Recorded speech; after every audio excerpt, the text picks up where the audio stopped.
Kita tunduk kepala dan kita berdoa. Terima kasih Bapa di surga, kasih setiamu yang tak terduga, yang telah membawa kami ada bersama-sama di tempat ini. Kami mengucap syukur untuk segala kasih setia Tuhan.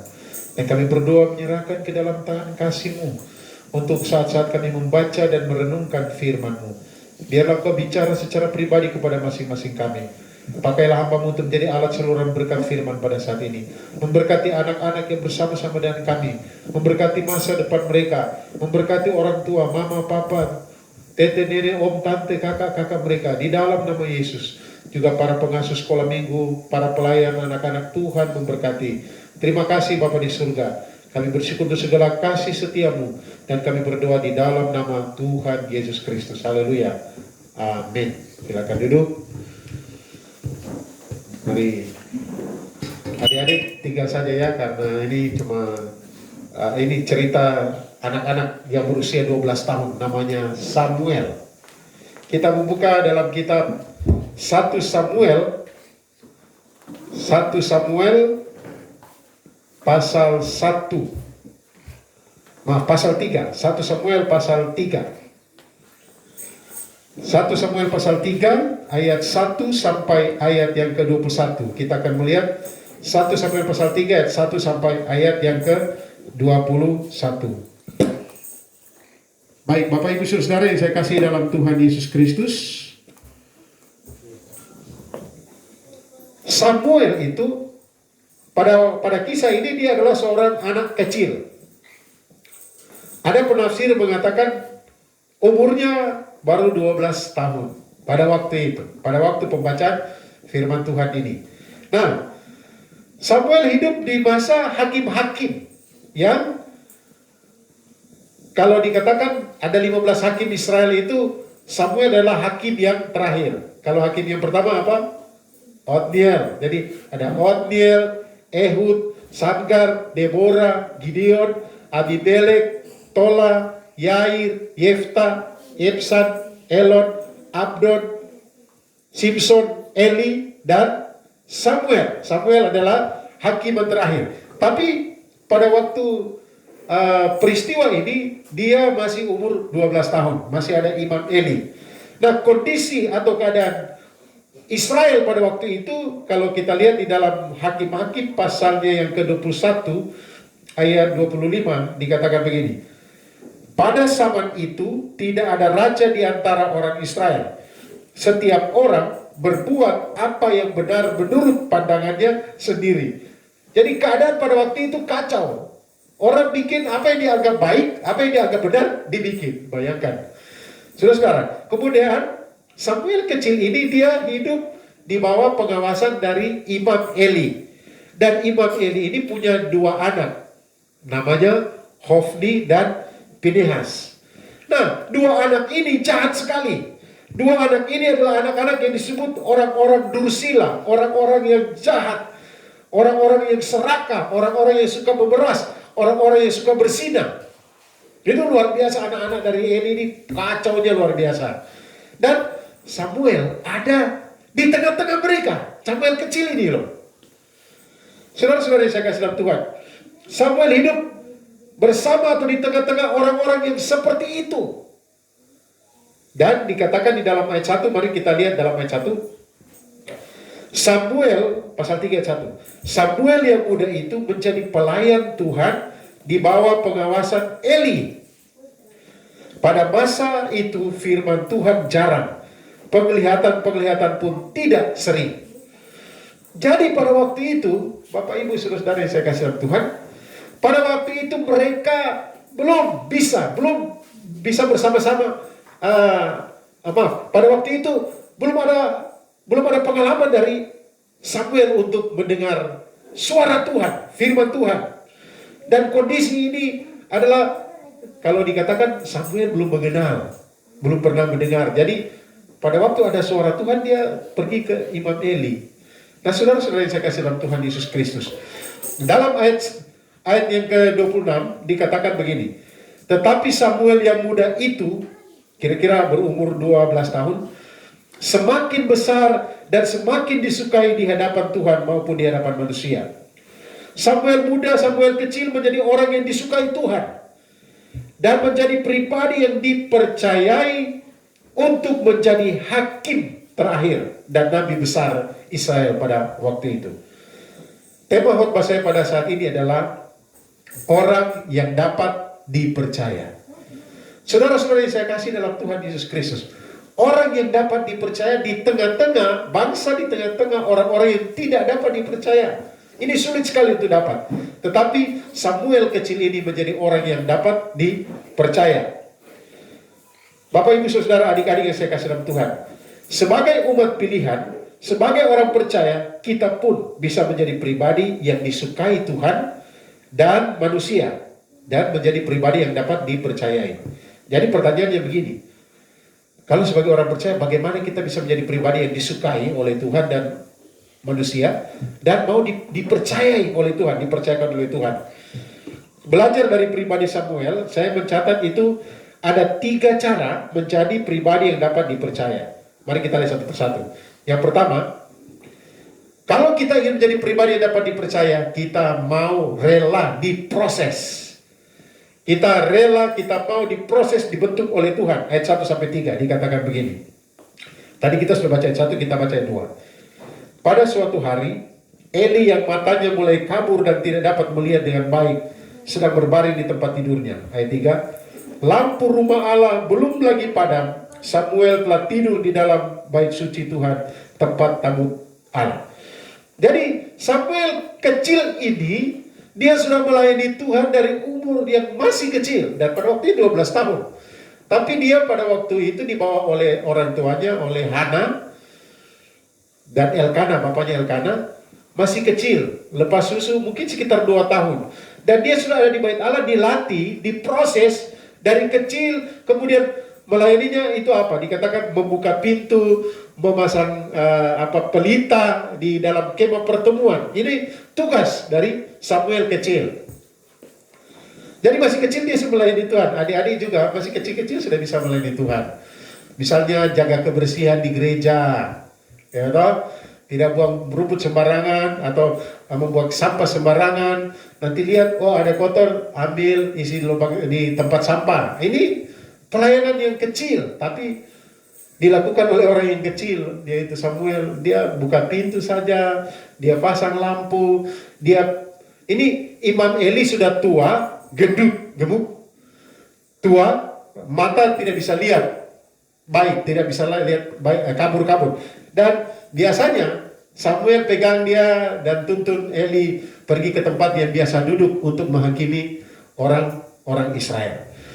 Nah, mau melewati proses artinya kita harus pahami bahwa tidak ada hamba Tuhan, tidak ada pemimpin, tidak ada orang yang akhirnya mendapat suatu kepercayaan tanpa melalui proses. Pasal 1 ayat 24-28 dikatakan demikian. Ini pertama dibawa oleh ibunya. Pasal 1 ayat 24-28. Setelah perempuan itu menyapi anaknya, dibawanyalah dia dengan seekor lembu jantan yang berumur 3 tahun, 1 eva tepung, dan sebuyung anggur, lalu diantarkan ke dalam rumah Tuhan di Silo. Waktu itu masih kecil betul kanak-kanak itu. Setelah mereka menyembelih lembu, mereka mengantarkan kanak-kanak itu kepada Eli. Dan seterusnya, kita lihat ini ayat 26. Lalu kata perempuan itu, mohon bicara tuanku, demi tuanku hidup, akulah perempuan yang dahulu berdiri di sini dekat tuanku untuk berdoa kepada Tuhan. Untuk mendapat anak inilah aku berdoa, dan Tuhan memberikan kepadaku apa yang kuminta daripadanya. Ayat 28. Maka aku pun menyerahkannya kepada Tuhan seumur hidup. Terserahlah ia kiranya kepada Tuhan. Lalu sujudlah mereka di sana menyembah kepada Tuhan. Jadi memang prosesnya dimulai dari pada waktu dikandung, diminta kepada Tuhan. Didoakan, diminta. Setelah dapat usia, setelah disapi atau lepas susu tidak menetes lagi, dibawa ke bait Allah dan diserahkan sepenuhnya oleh orang tuanya. Nah itu, sejak itu dia diproses, dilengkapi. Bapak Ibu Saudara yang saya kasih dalam Tuhan, adik-adik yang saya kasih dalam Tuhan, Dia melayani Imam Eli sejak kanak-kanak sudah dilatih untuk disiplin dan menjadi taat. Pelajaran bagi kita. Tidak ada yang instan. Kalau kita ingin menjadi pemimpin, kita ingin menjadi hebat, kita ingin dipakai oleh Tuhan, kita ingin dipercayai. Tidak ada yang instan. Ada proses pembentukan. Kalau kita lihat dibandingkan dengan anak-anak Imam Eli, coba lihat. Anak-anak Imam Eli begitu dursila. Bahkan Tuhan tegur Imam Eli karena apa? Anaknya sudah buat salah, tidak ditegur. Nanti kita akan lihat di poin berikutnya. Itu yang pertama. Jadi kalau ingin dipercayai oleh Tuhan dan oleh manusia, disukai oleh manusia dan oleh Tuhan, khususnya oleh Tuhan, pertama kita harus siap di proses. Di proses itu artinya mengikuti jalurnya. Tidak ada orang yang baru lahir sudah sekolah. Tidak ada. Ya, dia belajar di rumah, kemudian kelas 1 SD, TK dulu, PAUD dulu apa? Kelas 1 SD, kemudian tidak ada SD langsung masuk SMA. Tidak ada. Harus ikut proses. Begitu juga dalam kehidupan kita untuk melayani Tuhan. Yang kedua, mau mendengar panggilan. Pasal 3 ayat 4 sampai 10. Kita baca sama-sama pasal 3 ayat 4 sampai 10. Lalu Tuhan memanggil Samuel. Lalu Tuhan memanggil Samuel, Samuel, dan ia menjawab, "Ya Bapa." Lalu berlarilah ia kepada Eli serta katanya, "Ya Bapa, bukankah Bapa memanggil aku?" Tetapi Eli berkata, "Aku tidak memanggil. Tidurlah kembali." Lalu pergilah ia tidur. Ayat 6. Dan Tuhan memanggil Samuel sekali lagi. Samuel pun bangunlah lalu pergi mendapatkan Eli serta berkata, "Ya Bapa, bukankah Bapa memanggil aku?" Tetapi Eli berkata, "Aku tidak memanggil anakku. Tidurlah kembali." Samuel belum mengenal Tuhan. Firman Tuhan belum pernah dinyatakan kepadanya. Dan Tuhan memanggil Samuel sekali lagi untuk ketiga kalinya. Ia pun bangunlah lalu pergi mendapatkan Eli serta katanya, "Ya Bapa, bukankah Bapa memanggil aku?" Lalu mengertilah Eli bahwa Tuhanlah yang memanggil anak itu. Ayat 9. Sebab itu berkatalah Eli kepada Samuel, "Pergilah tidur, dan apabila ia memanggil engkau, katakanlah, berbicaralah Tuhan, sebab hamba-Mu ini mendengar." Maka pergilah Samuel dan tidurlah ia di tempat tidurnya. Lalu datanglah Tuhan berdiri di sana untuk memanggil seperti yang sudah-sudah, "Samuel, Samuel." Dan Samuel menjawab, "Berbicaralah, sebab hamba-Mu ini mendengar." Kalau kita ingin dipakai oleh Tuhan, kalau kita ingin menjadi berguna, kalau kita ingin dipercayai, disukai oleh Tuhan, maka kita bukan hanya mau melewati proses, tetapi kita juga harus mau mendengar panggilan. Ada yang mengatakan kita harus peka terhadap suara Tuhan. Artinya tidak menutup telinga terhadap suara atau panggilan Tuhan. Saya ada cerita dulu waktu masih kuliah. Biasanya itu saya main-main dengan teman-teman di asrama. Jadi biasanya saya seperti mengeluh orang saja, aduh, dan datang baru saya tertawa, saya main saja. Dan rupanya ada yang sudah dengar, sudah tahu seperti itu. Satu kali saya benar-benar sakit dan saya ada kunci kamar. Saya itu waktu itu saya, kalau tidak salah saya sakit mah. Dan saya waktu itu sampai berdarah, kalau saya muntah berdarah. Tapi udah pikir, dia main-main saja. Jadi mereka tidak, mereka dengar, tapi mereka tidak peduli. Nah, saudara-saudara yang saya kasih dalam Tuhan Yesus Kristus, itu karena saya main-main. Ini kita lihat, siapakah Samuel? Samuel, kalau bicara Samuel kecil, kata kunci dari Samuel kecil adalah anak yang suka mendengar. Bapak Ibu Saudara, adik-adik yang saya kasih dalam Tuhan, berapa kali Tuhan panggil dan Samuel menganggap bahwa itu suara dari Imam Eli. Berapa kali? 3 kali, ya toh? Waktu Samuel, lari-lari. Ini lari-lari ini. Anak-anak sekarang kalau dipanggil lari-lari kan tidak? Tinus. Samuel. Dia dengar suaranya dipanggil, lari-lari dia. Pergi langsung. Tidak tunggu-tunggu. Sudah dengar tapi pura-pura tidak dengar. Wah, ini Samuel identik dengan dengar-dengaran. Anak-anak, Samuel anak kan. Jeremy juga ya. Jeremy, ya mama, lari. Samuel, dia lari-lari dan dia bilang, Bapak panggil saya kan? Dia bilang, Imam Eli bilang, tidak anakku, pergilah dan tidur lagi. Belum tertidur lagi, Samuel. Dia lari lagi ke tidak ya? Samuel datang lagi ketemu dengan Imam Eli. Bapak panggil saya kan?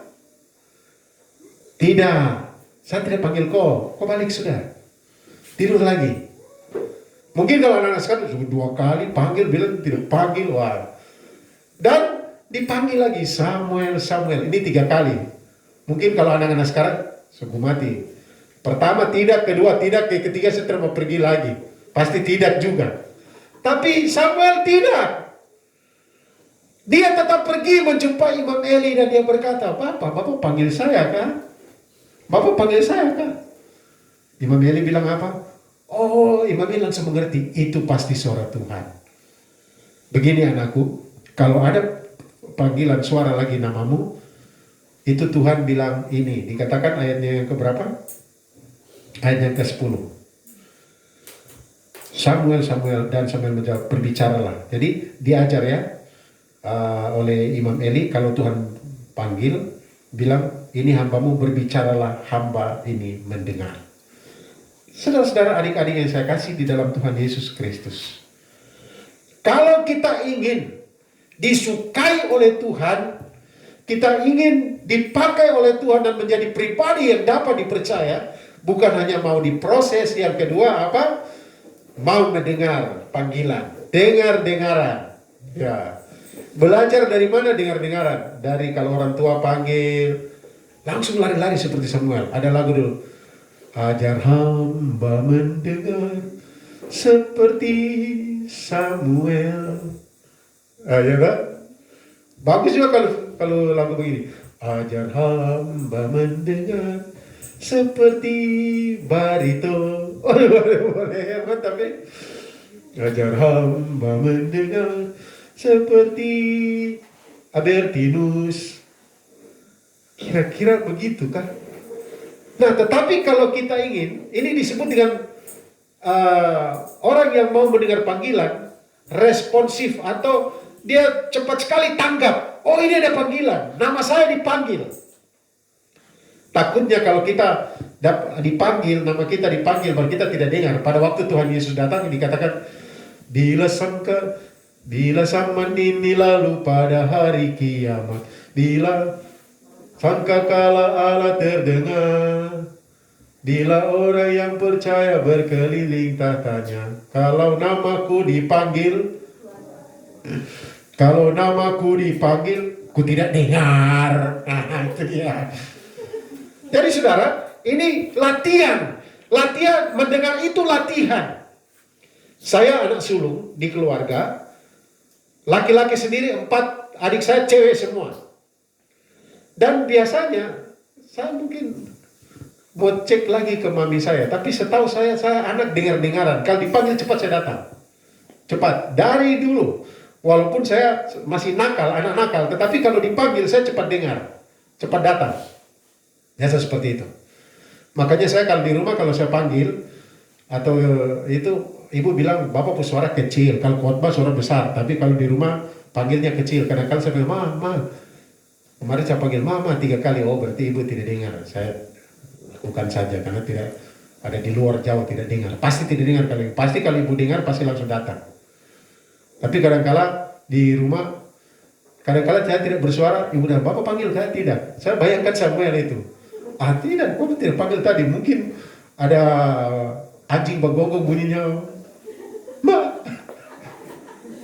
Tapi ibu respon sekali. Ya, kadang-kala bunyi seperti panggil. Kita. Padahal pintu yang bunyi. Mama panggil tadi kan? Tidak. Lebih baik begitu daripada sudah dipanggil. Panggil sebut nama siapa ya?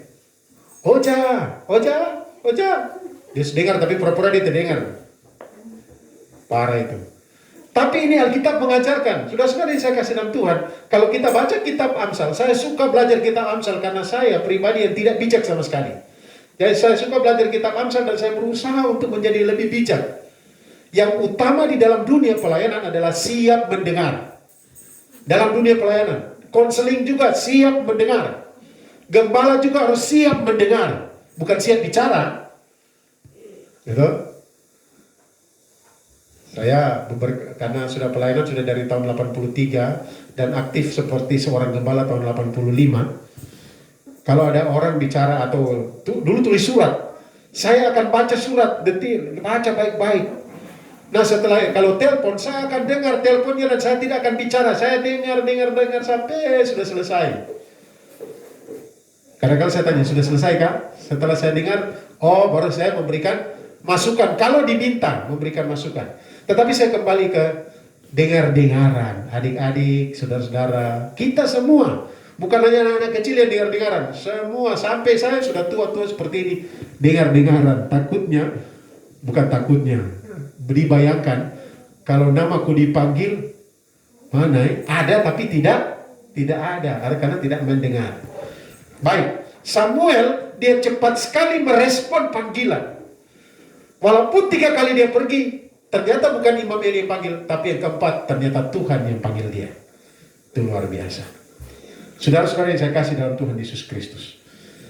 Yang ketiga, bagaimana supaya kita menjadi pribadi yang disukai oleh Tuhan, pribadi yang dapat dipercayai. Yang ketiga adalah mau menyampaikan firman Allah secara utuh.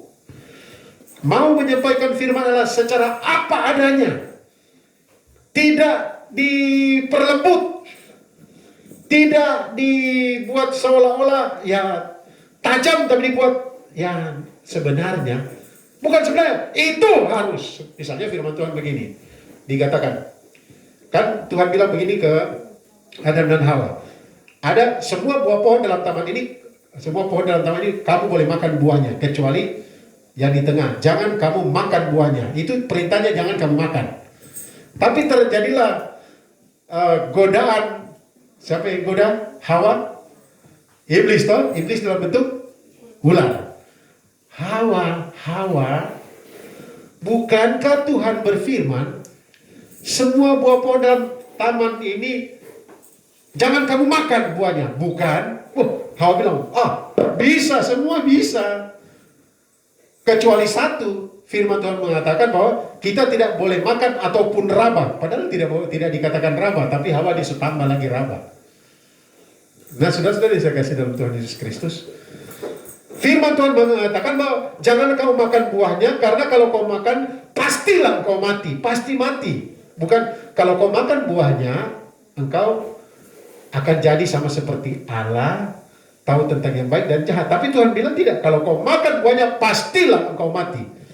Nah, itu salah satu contoh. Jadi, menyampaikan firman Allah secara utuh apa adanya. Artinya, seorang yang dapat dipercaya tidak akan memanipulasi kebenaran.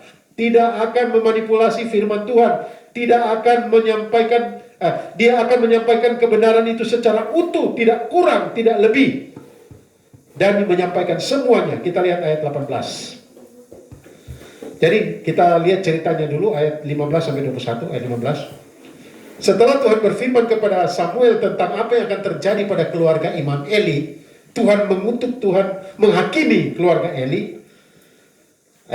Kita lihat ayat 11. Lalu berfirmanlah Tuhan kepada Samuel, ketahuilah, aku akan melakukan sesuatu di Israel sehingga setiap orang yang mendengarnya akan bising kedua telinganya. Ayat 12. Pada waktu itu aku akan menepati kepada Eli segala yang telah kufirmankan tentang keluarganya dari mula sampai akhir. Sebab telah kuberitahukan kepadanya bahwa aku akan menghukum keluarganya untuk selama-lamanya karena dosa yang telah diketahuinya. yakni bahwa anak-anaknya telah menghujat Allah tetapi ia tidak memarahi mereka. Tuh, saudara, jadi Tuhan memberitahukan firman kepada Samuel tentang keluarga Imam Eli, yang Imam Eli ini yang jaga pelihara si Samuel dari kecil. Dan dikatakan bahwa keluarganya akan dihukum karena Imam Eli tidak menegur anak-anaknya sudah salah, tidak memarahinya. Dan dikatakan ayat 14, sebab itu aku telah bersumpah kepada keluarga Eli bahwa dosa keluarga Eli tak akan dihapuskan dengan korban sembelihan atau dengan korban sajian selamanya. Ayat 15, setelah dengar firman Tuhan ini, ayat 15 bilang, Samuel tidur sampai pagi, kemudian dibukanyalah pintu rumah Tuhan. Samuel segan memberitahukan penglihatan itu kepada Eli. Nah, dikatakan Samuel segan. Mengapa? Dia sangat menghormati Eli. Tapi tidak ada kewajiban, Tuhan tidak menyuruh Samuel beritahukan itu kepada Imam Eli. Sampai Imam Eli sendiri, dia membuat pilihan untuk bertanya. Dan pada waktu itulah Samuel menjawab apa adanya. Tidak ada yang disembunyikan. Ayat 18. Lalu Samuel memberitahukan semuanya itu kepadanya. Bayangkan dia mau kasih tahu begini toh. Kalau dalam logat kita, bahasa kita, Imam Eli bilang begini, Samuel, ini Samuel kecil 12 tahun. Samuel, tadi malam Tuhan bilang apakah? Samuel mungkin segan-segan dan dia bilang begini, Tuhan bilang secara keluarga dari Bapak Imam Eli ini, dari keluarga Bapak ini akan dihukum oleh Tuhan karena Bapak tidak memarahi anak-anak yang sudah berbuat salah, yang dursila, yang jahat. Dia mau bicara bagaimana ya, anak kecil mau bicara ini. Tapi dia dikatakan dia memberitahukan semuanya. Dan Imam Eli katakan apa? Ayat 18, dia Tuhan, biarlah diperbuatnya apa yang dipandangnya baik. Imam Eli dia sadar betul bahwa dia salah mendidik anak-anaknya. Tapi kita kembali ke Samuel. Samuel menyampaikan utuh apa adanya. Saudara-saudara yang saya kasih dalam Tuhan, kalau kita tahu kebenaran, sampaikanlah secara utuh. Bukan khotbah seperti saya sekarang. Bukan hanya itu, tetapi kadang-kala kalau kita cerita dan ada orang bicara sesuatu yang tidak benar. Pernah terjadi, kami membangun gereja pada waktu itu di Arawi, kemudian kita belanja di Manado. Belanjanya itu bot ya, untuk kancing-kancing kayu-kayu itu kap. Jadi kita beli mur dan bot.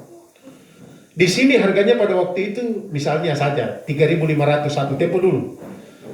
Di Manado 1.500, jadi 3.500 dia punya kemudian murnya 1.500. Jadi totalnya 5.000 ya. Di Manado 1.500 sudah semua dan kita akan perlu banyak sekali. Dan kita pergi beli di Manado untuk bangun gereja, termasuk beberapa kaca-kaca loafer kita beli semua di sana. Nah sekarang pada mau bikin nota, karena saya tawar, jadi penjualnya tanya begini, jadi Bapak kita tulis harga berapa ini? Saya bilang tulis harga yang sesuai, yang ya sudah potong-potong ini. Tapi kan Bapak, oh tidak, sesuai apa saya bayar itu yang dituliskan. Baru dia tanya begini, Bapak pendeta ya? Sama ya, pendeta atau tidak pendeta orang Kristen, anak-anak Tuhan menyatakan kebenaran. Ya, katakan ya, tidak, katakan tidak. Nah, dia catat, dia bikin. Saudara, banyak kali kita, ya bukan hanya di mimbar, tapi ada hal-hal tertentu. Kalau orang bertanya, katakan. Saya juga pernah berhubungan dengan pelayanan-pelayanan. Dan saya katakan, maaf, tidak, saya tidak bisa melayani, karena ini tidak sesuai dengan firman Tuhan. Saudara-saudara yang saya kasih dalam Tuhan, anak-anak juga, ya kadang-kala anak-anak misalnya mau makan, bapak mama pas mau makan tidak berdoa mengucap syukur. Adik-adik bisa bilang begini, Bapak belum berdoa kah? Terus anak kecil saja mau, Bapak berdoa dalam hati, betul kah? Itu pernah kejadian ya, kejadian dulu waktu anak kami Kelvin masih kecil 3 tahun kan. Kemudian saya dapat tamu seorang pendeta, orang gembala, Pak. Udah tua, datang, kemudian ibu buat minuman atau sajian, ada kue, ada air minum. Nah, saya yakin Bapak gembala ini dia sudah berdoa. Tapi si Kelvin, dia tidak lihat lipat tangan. Ada kan lagu, bagaimana lagu sekolah minggu? Lipatlah tangan. Baru, tutup mata untuk berdoa pada Tuhan. Nah Bapak, pendeta ini, kan dia tidak lipat tangan, dia tidak tutup mata, atau mungkin dia hanya berdoa dalam hati, kemudian dia ambil air baru minum. Baru anak saya Kevin kecil bilang, ih opa tidak berdoa. Ada, tapi anak-anak kan lihat apa yang di depan mata toh. Adik-adik juga lihat, kalau bapak mama pas langsung makan, tidak berdoa bapak toh.